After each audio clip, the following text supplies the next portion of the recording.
Buenos días, hermanos. Hoy vamos a iniciar una serie de 4 sermones con relación a la Gran Comisión. La Gran Comisión es un tema, una práctica que se ha malentendido en la Iglesia del Señor. Se cree que la Gran Comisión es únicamente evangelizar, pero la Gran Comisión es mucho más que evangelismo. La Gran Comisión es el mandato de Dios a ir y a ser discípulos. Quiero que abras tu Biblia en el Evangelio de Mateo, capítulo 28, versículos del 16 al 20. Mateo 28, 16 dice así: Pero los 11 discípulos se fueron a Galilea, al monte donde Jesús les había ordenado. Y cuando le vieron, le adoraron, pero algunos dudaban. Jesús se acercó y les habló diciendo: Toda potestad me es dada en el cielo y en la tierra.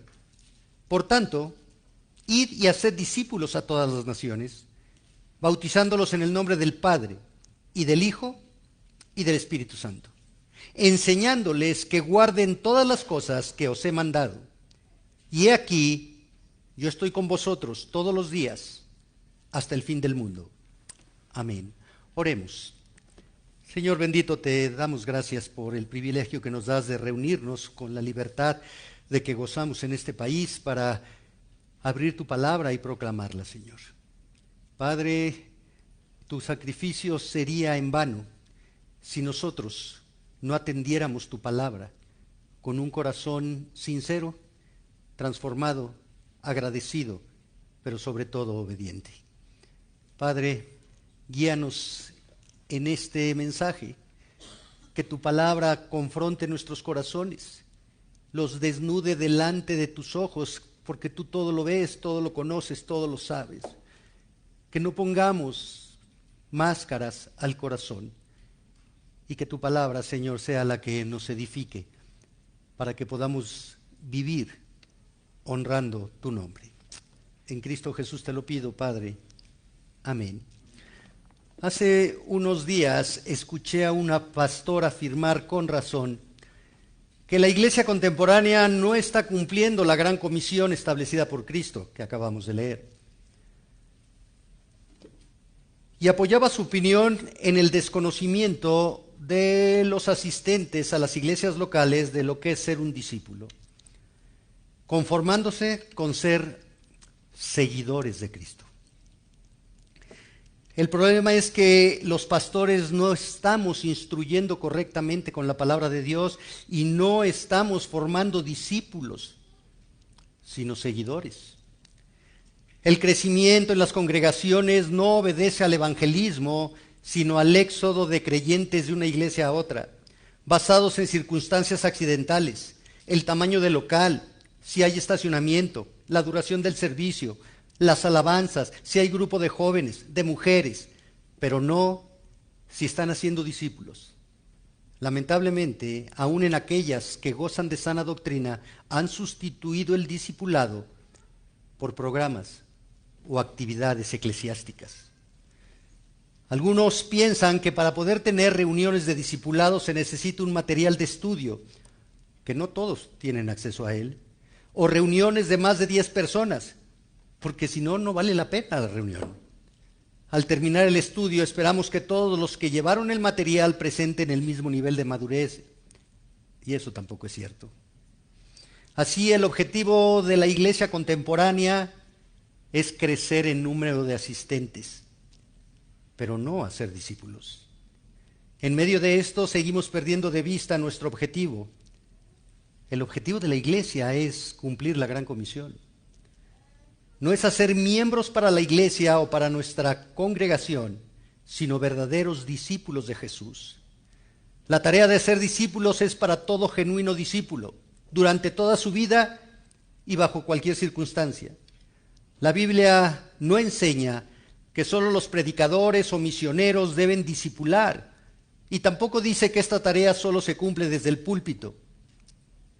El problema es que hoy la iglesia no está formando discípulos, solo seguidores. Y la Gran Comisión ordena ser discípulos. Y al no hacerlos, la convertimos en la gran omisión. Aquí en Mateo 28, 16 al 20, encontramos 4 características necesarias para practicar la Gran Comisión que confrontan nuestra obediencia a Cristo.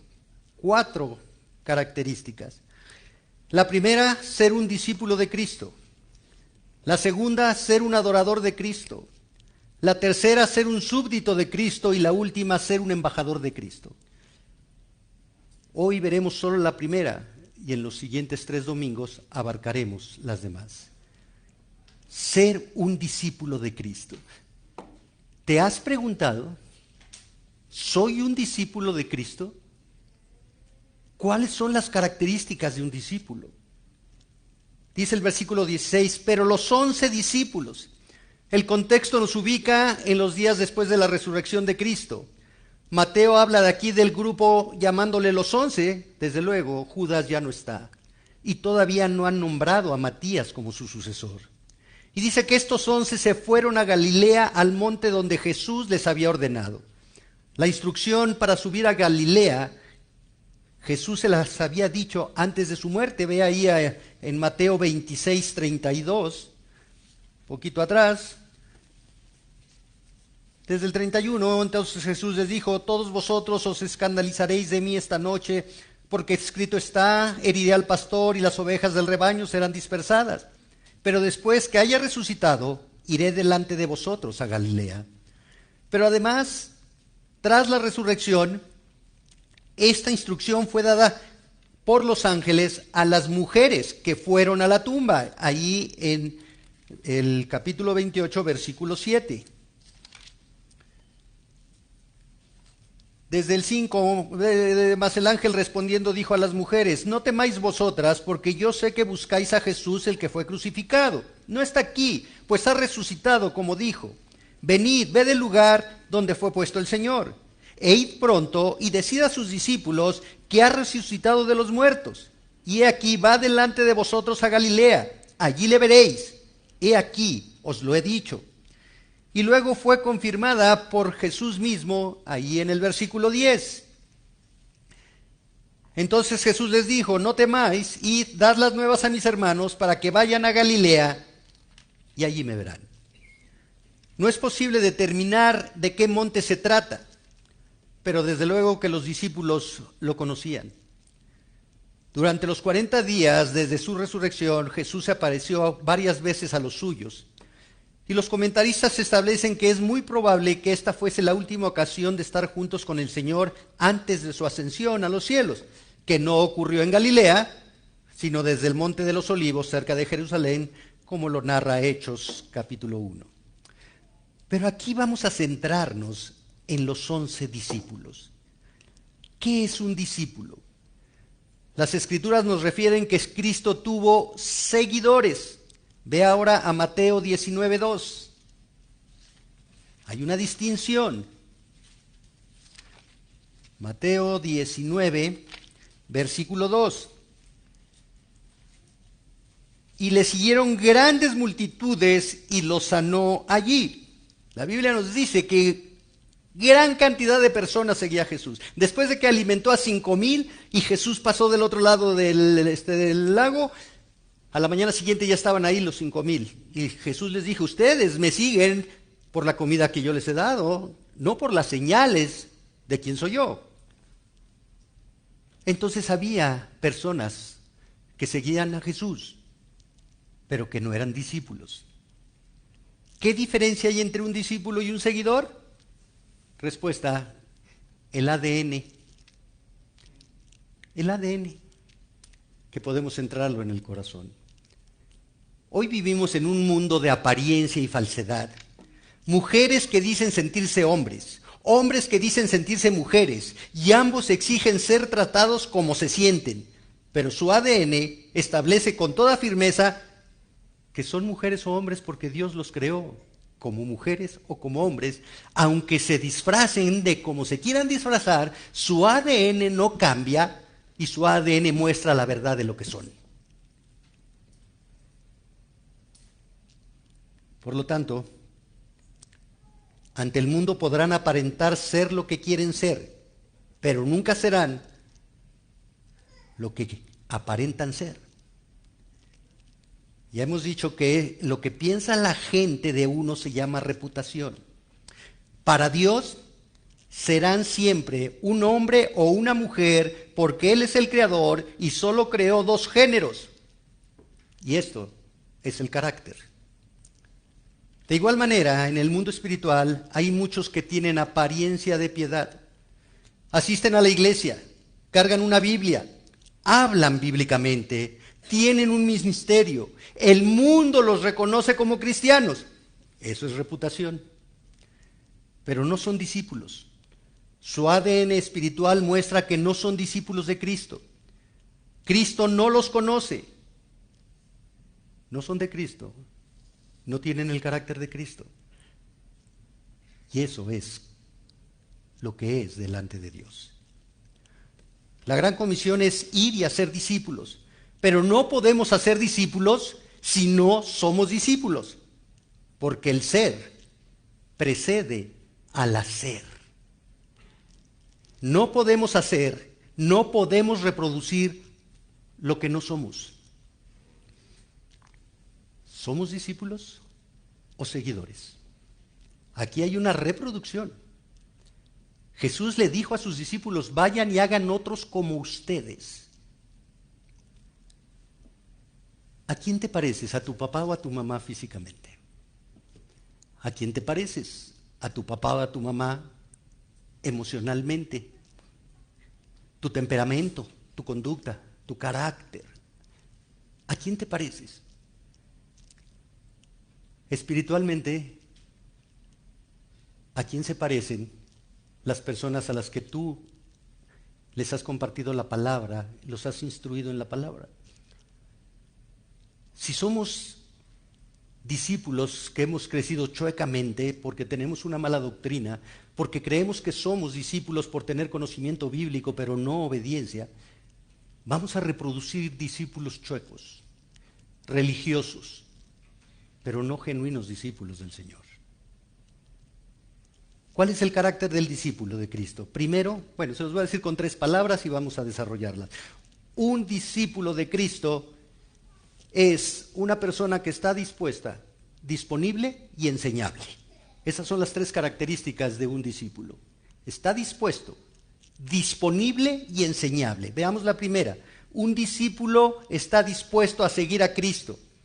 El término griego para discípulo en el Nuevo Testamento es matetes, que significa algo más que un simple aprendiz, estudiante o alumno.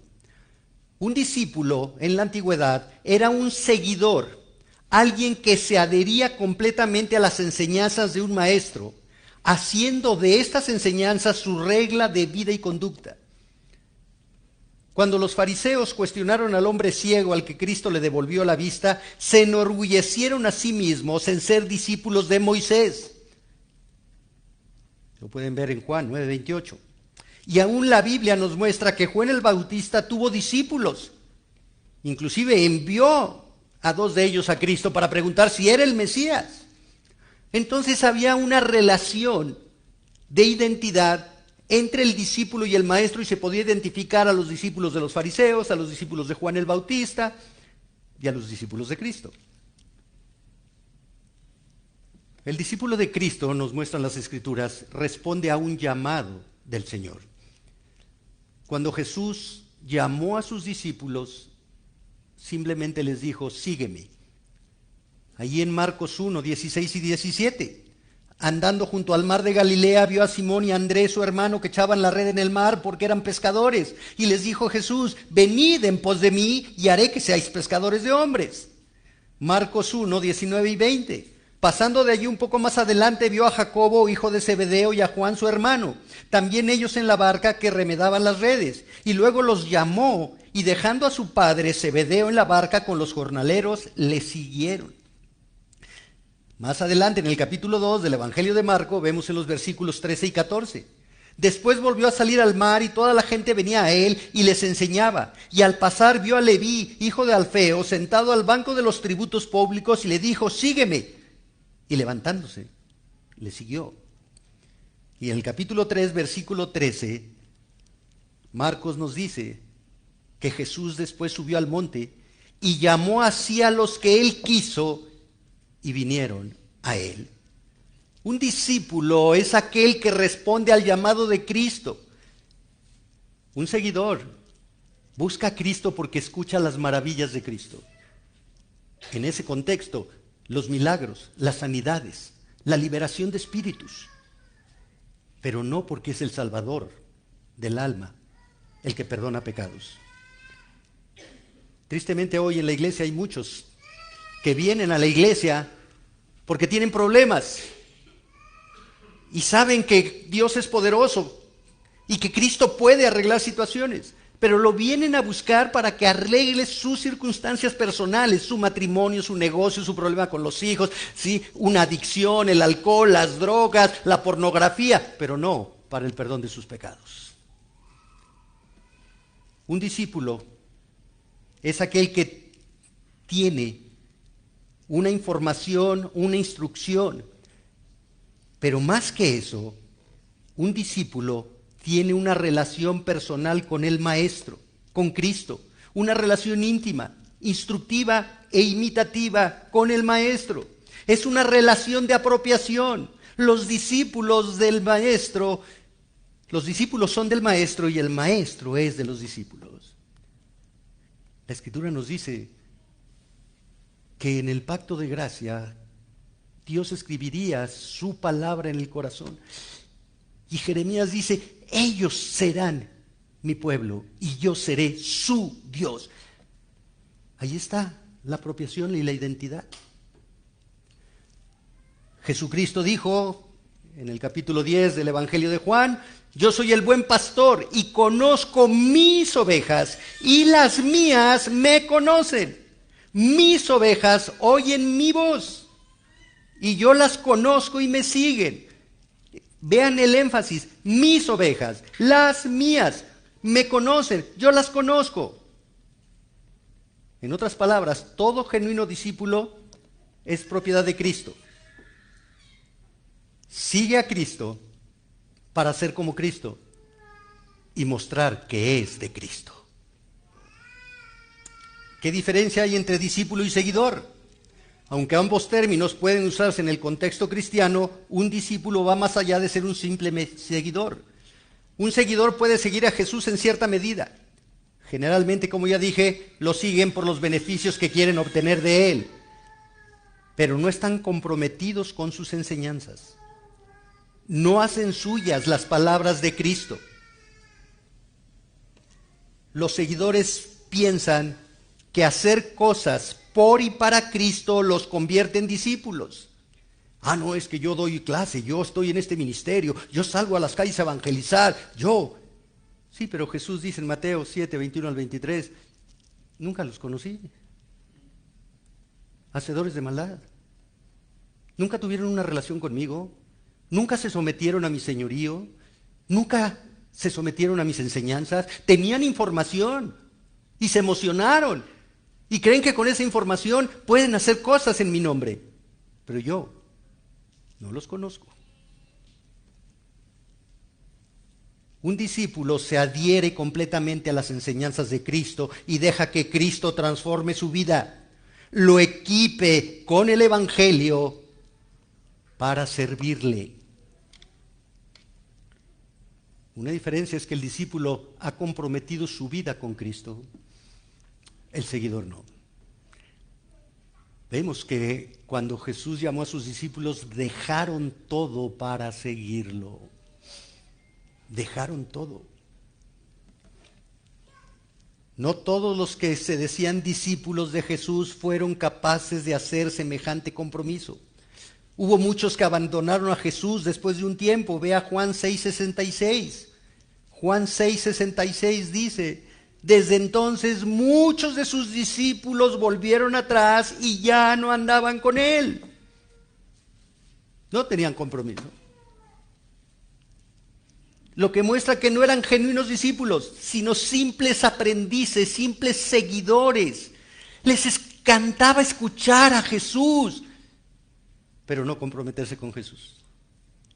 Les encantaba escuchar el Evangelio, pero no obedecer el Evangelio.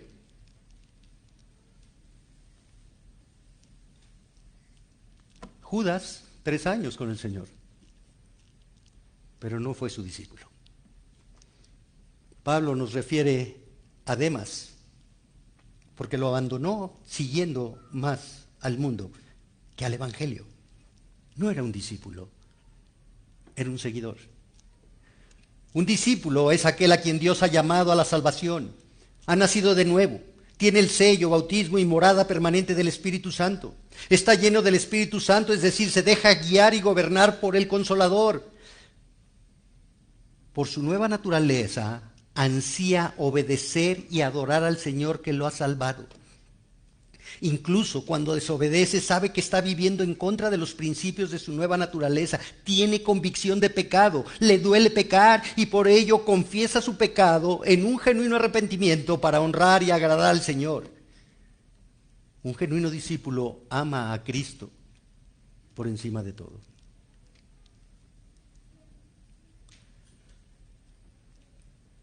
No todos están dispuestos a seguir a Cristo.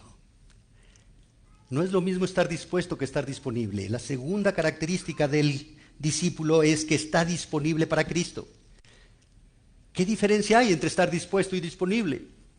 Bueno, lo vemos cada día. Si planeamos aquí en la congregación hacer una campaña evangelística y vamos a ir a tocar casas y a repartir folletos en las casas para compartir el Evangelio. Levante la mano quien esté dispuesto a hacerlo. Ahorita se van a levantar las manos. Muy bien, los espero mañana a las 6 de la mañana para hacerlo. Yo no puedo, pastor. Sí, no estás disponible. No estás disponible.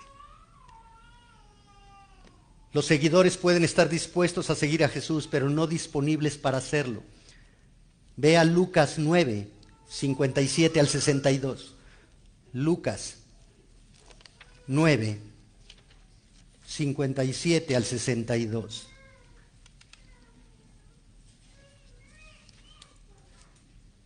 Yendo ellos, uno le dijo en el camino: Señor, te seguiré a donde quiera que vayas.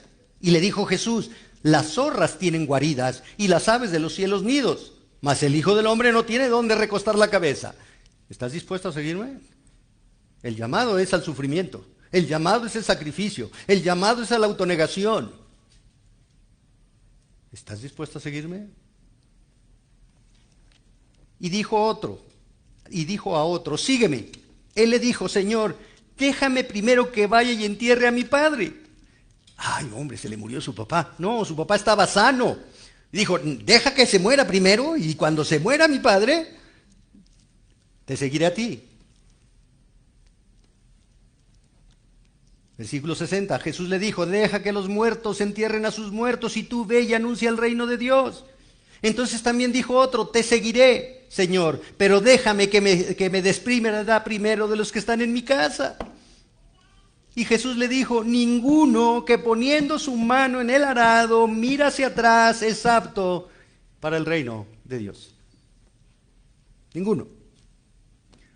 La disponibilidad establece la prioridad. ¿A qué estás disponible? A lo que estás disponible, eso es tu prioridad. En la vida del discípulo, la prioridad es Cristo. Nada estorba al discípulo para seguirlo. Ha dejado todo por seguir a Cristo. El seguidor no. El seguidor pone pretextos. ¿Sí?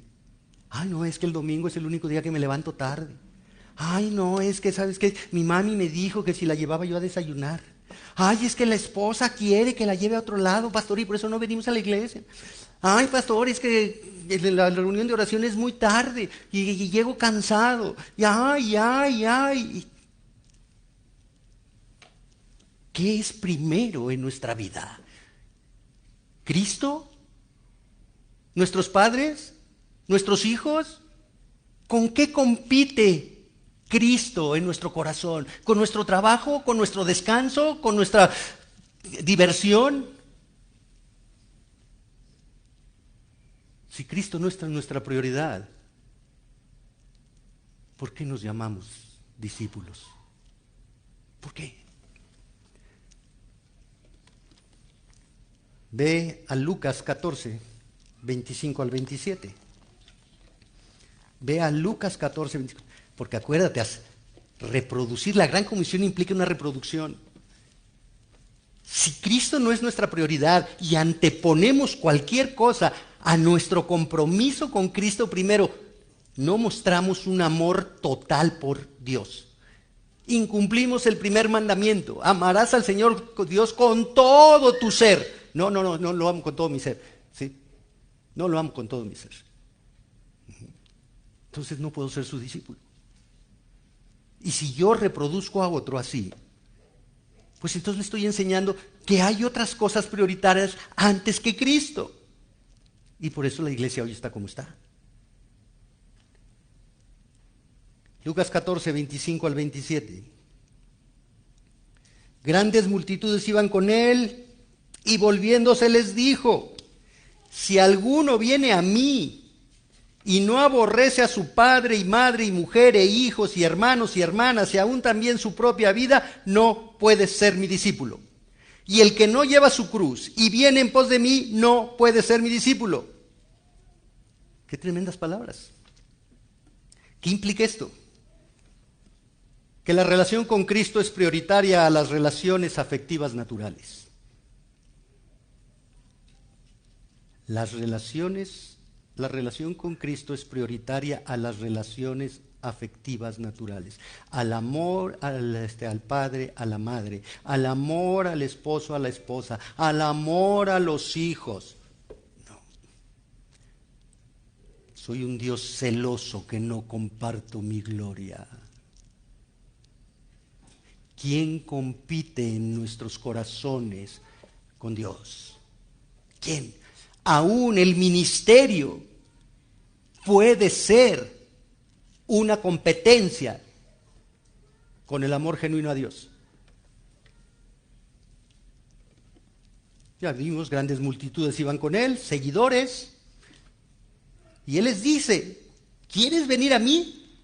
Este es el costo de ser mi discípulo. Este es el costo. Aborrecer, en el griego, significa odiar, con la implicación de amar menos. Es una manera semítica de expresar preferencia. Lo podemos ver en Génesis 29, 31. Jehová vio que Lea era aborrecida. La explicación de aborrecer se da en el contexto inmediato, en el versículo 30. Jacob amaba más a Raquel que a Lea. En otras palabras, amaba a Lea menos que a Raquel. Es en ese sentido que se tiene que tomar aborrecer, amar menos, preferir. Nos queda más claro el preferir. ¿A quién prefieres? ¿A Cristo? ¿O a tu papá o a tu mamá? ¿A Cristo o a tu esposa? ¿A tus hijos? Hermanos, no nos engañemos. Muchas veces ponderamos más el amor a la familia que a Cristo. Ay, pastor, es que mi hijo empezó a jugar fútbol y los partidos son el domingo y ya no podemos venir. Está bien, claro. Ahí estás mostrando dónde está tu corazón, ahí estás mostrando qué es Cristo para ti, y ahí le estás enseñando a tu hijo que Cristo puede esperar, que Cristo puede ocupar un segundo lugar, o un tercero, un cuarto. Si no es importante Cristo, no es importante. ¿A quién amas más que a Cristo? A padre, a madre, mujer e hijos y hermanos y hermanas. Aborrecer a los propios familiares significa preferir a Dios por encima de ellos. haciendo caso omiso de lo que ellos desean, si sus deseos entran en conflicto con lo que Dios manda. ¿Alguna vez te ha pedido tu esposo o tu esposa algo que va en contra de Dios?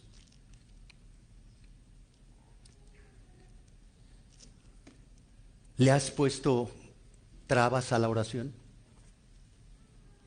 ¿A leer la Biblia? ¿A servir? ¿Has antepuesto los deseos de tu pareja a lo que manda Dios? Hermanos, Dios nos llama a servirle. Dios nos santifica para que con nuestras vidas mostremos la santidad y llevemos a nuestra esposa, a nuestro esposo a la santidad. Que los acerquemos a Dios, no que los separemos de Dios por deseos egoístas. De atiéndeme a mí primero, hoy no vamos, hoy no hacemos porque yo soy más importante. No eres más importante.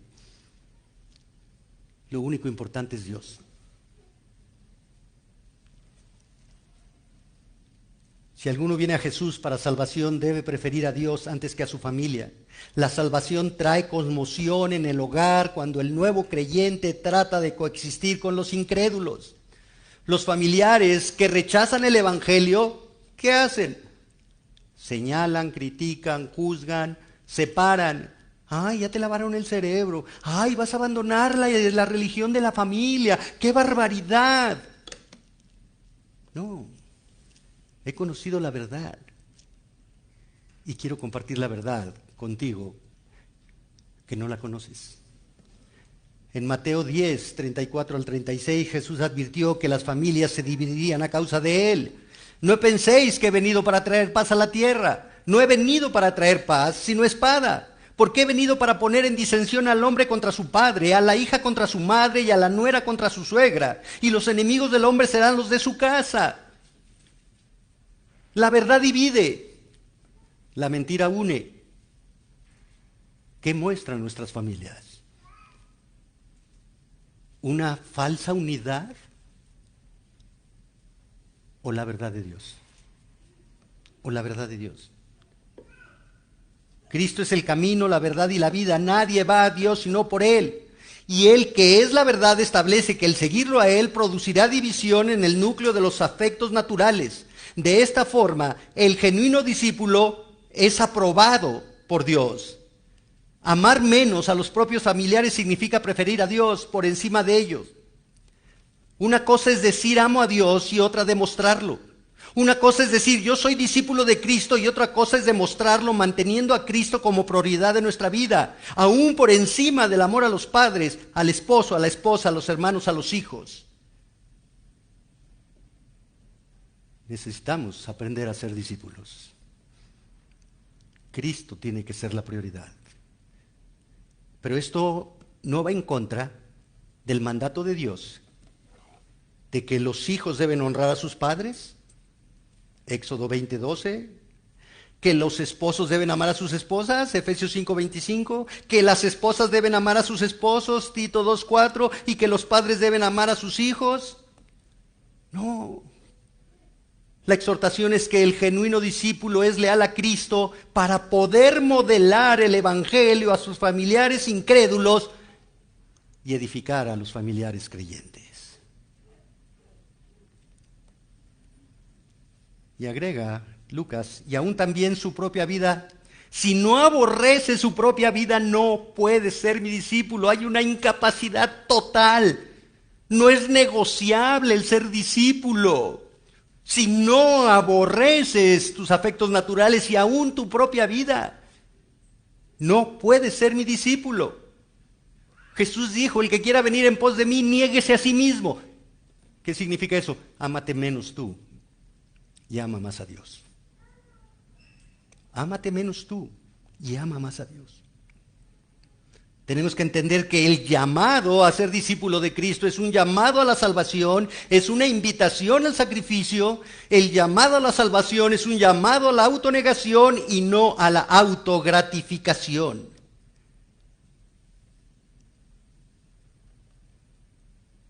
La prioridad del discípulo es Cristo. La prioridad del seguidor son sus familias, sus ocupaciones, todo menos Cristo. Versículo 27. Y el que no lleva su cruz y viene en pos de mí no puede ser mi discípulo. La relación con Cristo soporta la vergüenza pública. Vivimos del qué dirán, hermanos. Queremos que la gente hable bien de nosotros. Pero muchas veces va a costar negar a Cristo, ofender a Cristo, ignorar a Cristo, con tal de que nosotros nos veamos bien. No. El llamado al discipulado es hacer que Cristo se vea bien, no nosotros. Cristo. El que no lleva su cruz, la cruz no solo es símbolo de muerte, sino de una muerte vergonzosa. Los romanos hacían caminar a los condenados a muerte en la cruz por en medio del pueblo, cargando su cruz para que fueran motivo de burla, vergüenza, escarnio público. En la cruz, Cristo justificó al discípulo. En la cruz, Cristo murió en lugar del discípulo. Hay un intercambio divino. La muerte de Cristo dio vida al discípulo y ahora el discípulo debe entregar su vida a Cristo. Al gobierno de Cristo. No al conocimiento de Cristo. No al que me gusta escuchar el Evangelio. No. A dejar que Cristo gobierne la vida. El que el discípulo lleve su cruz implica que está aceptando la vergüenza pública de ser identificado como de Cristo. ¿Qué significa esto? Lo que Pablo dijo en Romanos: no me avergüenzo del Evangelio, no me avergüenzo de ser cristiano, no me avergüenzo de que me identifiquen desde que soy de Cristo, no me avergüenzo. ¿Te has avergonzado? Y la verdad es que nos avergonzamos cuando no hablamos de Cristo. Nos avergonzamos cuando cedemos a las peticiones de los incrédulos para caerles bien, para que no digan que soy aleluya, o fariseo, o fanático. No, sí voy a la iglesia, pero no, cualquier cosa. ¿Cualquier cosa? Nos avergonzamos de Cristo cuando preferimos nuestro descanso, nuestra comodidad, que el sacrificio de servir al que se sacrificó por nosotros.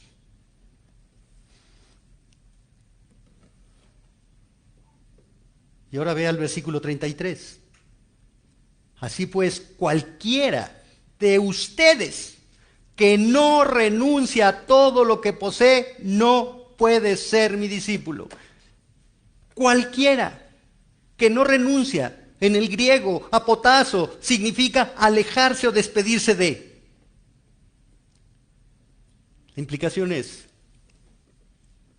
cualquiera que no confíe plenamente en mí no puede ser mi discípulo. Si tú confías más en tus conocimientos, en tu título universitario, en tu grado académico, si tú confías más en tu habilidad, en tus riquezas materiales, en tus relaciones personales, no, yo lo arreglo, soy amigo del jefe, yo ahorita voy y lo arreglo, no te apures. No puedes ser discípulo de Cristo. El que no confía en Cristo no puede ser su discípulo. El que no renuncia a todo. Todo abarca no solo dinero, abarca nuestra vida. El que no renuncia a querer ser exaltado, ya está compitiendo con Cristo. Y hermanos, tenemos que matar el orgullo. Nuestra carne quiere ser exaltada. Ay, mira qué bien haces esto. Ay, la madre del año. Como siempre les digo, ¿por qué creen que en los restaurantes está el empleado del mes? Uy, ahí sale. Buscamos la exaltación. Buscamos la exaltación. Pero Dios dice que el que se humilla será exaltado. Dios lo exaltará a su tiempo. no en este tiempo, en el tiempo perfecto de Dios.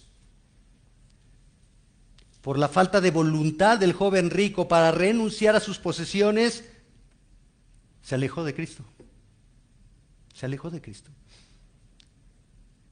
¿Qué te aleja de Cristo? El autor de Hebreos nos dice: despójate de todo peso y del pecado. Hay cosas que no son pecaminosas, pero que son un estorbo y compiten con Cristo. Despójate, quítalas, renuncia a ellas. Lo que Jesús pide es una devoción de todo corazón, una lealtad a toda prueba, una negación completa de uno mismo, de modo que uno se ponga a sí mismo, su tiempo, su dinero, sus posesiones, sus sentimientos, sus emociones, sus talentos, a disposición de Cristo. A disposición de Cristo. Para mostrar que somos de Cristo. Y llegamos al tercer punto del carácter de un discípulo. Ya vimos dispuesto, disponible, enseñable. Un discípulo se deja enseñar por Cristo. Lucas 9:23 nos muestra que Cristo escogió a 12 para que estuvieran con Él y enviarlos a servir, enviarlos a predicar.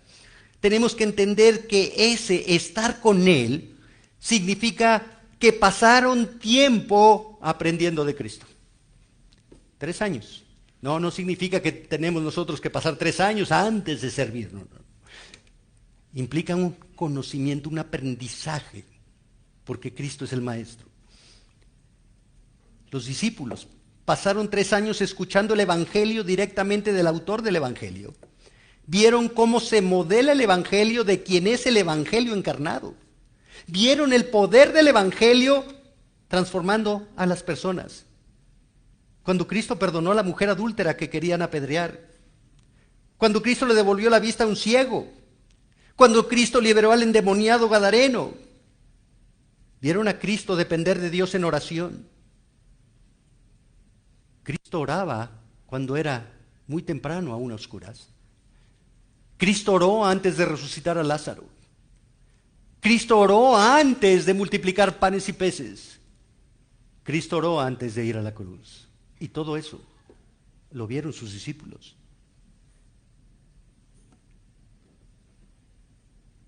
Un aprendizaje. Un discípulo tiene un espíritu que se deja enseñar por el Señor. No que viene a discutir con el Señor, no que viene a negociar con el Señor, sino viene a someterse a la autoridad de Cristo, que es su Señor, y se deja enseñar por el Maestro, Cristo. Hoy tenemos la Biblia y tenemos que atender la Escritura. ¿Cómo se demuestra tener un espíritu enseñable así? Juan 8:31. Dijo entonces Jesús a los judíos que habían creído en Él, que habían confiado en Él: si ustedes permanecen en mi palabra, seréis verdaderamente mis discípulos. Si ustedes permanecen, la palabra permanecer significa hacer morada.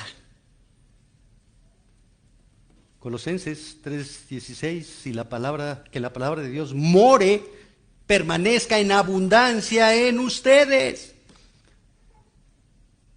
Esa permanencia implica ser gobernado por la palabra de Dios. No implica saber muchos versículos, recitar la Biblia, no. ¿Sí? Dios es el autor de la Biblia, le vamos a Él a recitar la Biblia. ¿Cuántas oraciones nos las pasamos recitando versículos? ¿Sí?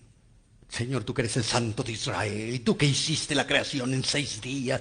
Sí, yo hice todo eso y te lo estoy revelando, pero no para que me lo recites, sino para que confíes y me obedezcas. Permanecer significa hacer vida en común con la palabra de Dios. Y que la palabra de Dios nos gobierne, que la palabra de Dios nos transforme. La palabra de Dios es la que regenera. Desead como niños recién nacidos la leche espiritual no adulterada, para que por ella crezcáis, maduréis. Salmo 1, bienaventurado el varón que en la ley, que en la palabra de Dios se deleita. Jesús le dijo: erráis ignorando las Escrituras y el poder de Dios. pero no permanecemos en la palabra, no nos dejamos gobernar por la palabra, no hemos entendido que es inspirada por Dios y que tiene una utilidad para enseñarnos lo que no sabemos,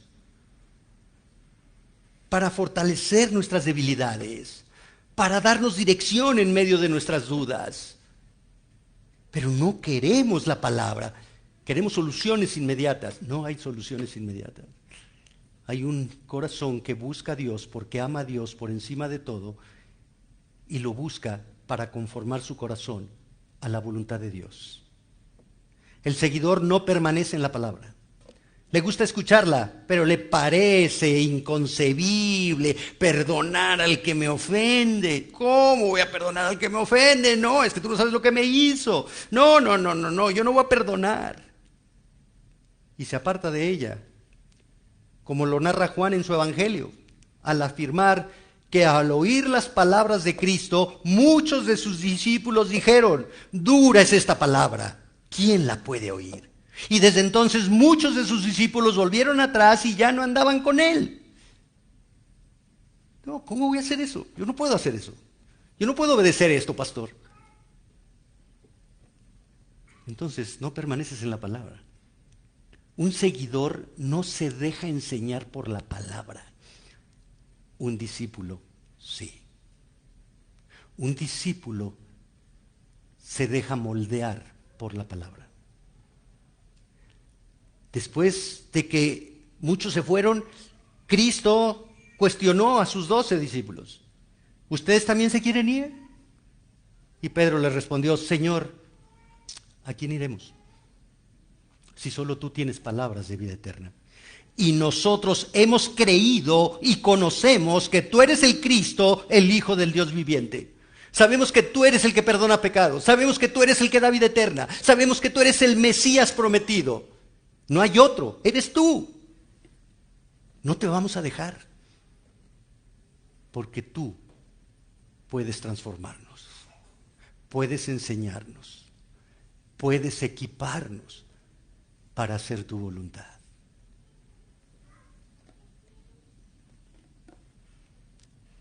Permanencia es la característica del discípulo. Permanencia. Juan 15, del 1 al 8. Yo soy la vid verdadera y mi Padre es el labrador. Todo pámpano que en mí no lleva fruto lo quitará, y todo aquel que lleva fruto lo limpiará para que lleve más fruto. Aquí están los discípulos y los seguidores. Los discípulos dan fruto, los seguidores no. Y ya vosotros estáis limpios por la palabra que os he hablado. Permaneced en mí y yo en vosotros.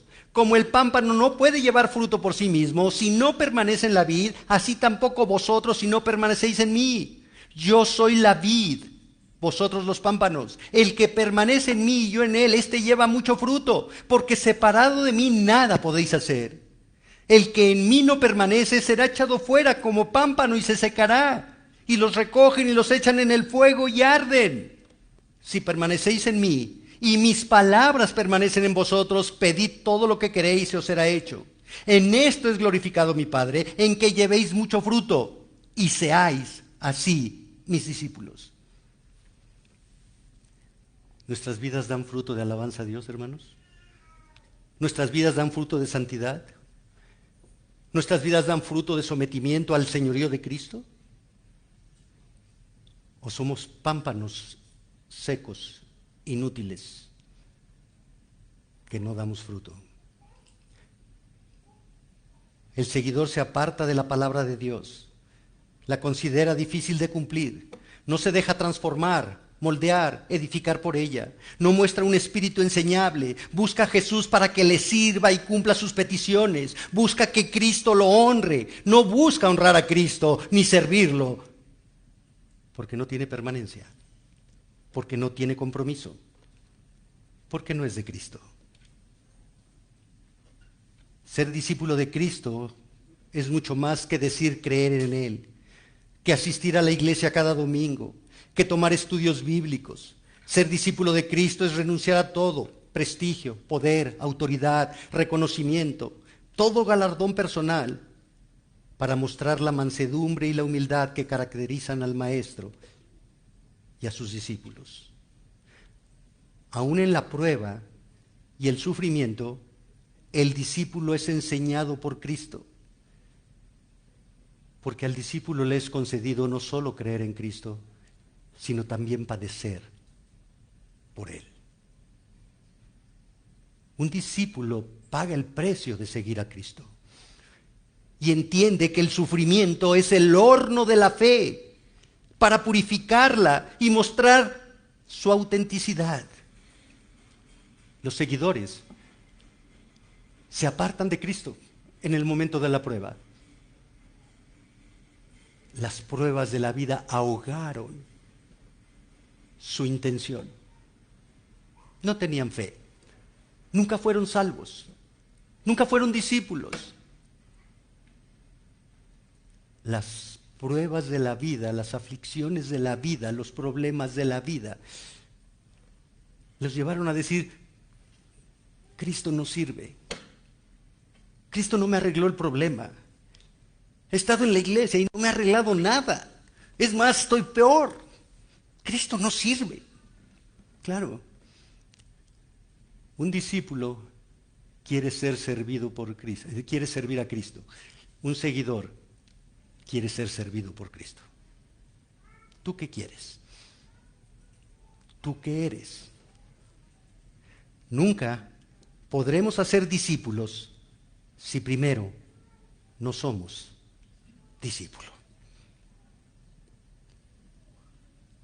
Mientras que el ADN del ser humano no puede ser cambiado, el hombre siempre será hombre aunque se vista de mujer, y la mujer siempre será mujer aunque se vista de charro. El corazón de un seguidor de Cristo sí puede ser cambiado para tener el ADN de un genuino discípulo. Arrepintiéndose, pidiéndole perdón a Cristo, uniéndose a Él, teniéndolo no solo como el Salvador, sino como el Señor de su vida, dejándose gobernar por Cristo para cumplir los propósitos de Cristo y así mostrar el carácter del discípulo de Cristo, dispuesto, disponible y enseñable. Señor, haznos tus discípulos. Oremos, hermanos. Dios bendito, te alabamos, Padre. Te damos gracias por esta exhortación que has traído a nuestras vidas. Tu palabra es viva y eficaz. Tu palabra ha desnudado nuestros corazones. Venimos con alegría a la iglesia. Decimos que somos cristianos. El mundo nos reconoce como cristianos porque cargamos una Biblia, porque cantamos alabanzas, porque hablamos bíblicamente, porque traemos un pescadito en el coche. Pero solo tú sabes que no lo somos. Porque no hemos muerto a nosotros. No hemos muerto a nuestro orgullo, a nuestra soberbia. No nos hemos negado a nosotros. Porque te buscamos para que satisfagas nuestros deseos, nuestras necesidades. Te buscamos para que nos sirvas y no para servirte, no para honrarte. Pero tú hoy extiendes tu gracia y llamas a un arrepentimiento genuino. Señor, si no he sido tu discípulo, a pesar de que tengo tantos años en la iglesia, convierte mi corazón hoy. Perdóname, Señor. Que pueda yo aborrecer mi propia vida, que pueda yo amar menos a mis padres, a mi esposa, a mis hijos, a mis nietos, mi trabajo, mi ministerio, para amarte plena y totalmente a ti. Porque solo los discípulos heredan el reino de los cielos. Te lo pedimos en el nombre del Maestro, nuestro Señor Jesucristo. Amén.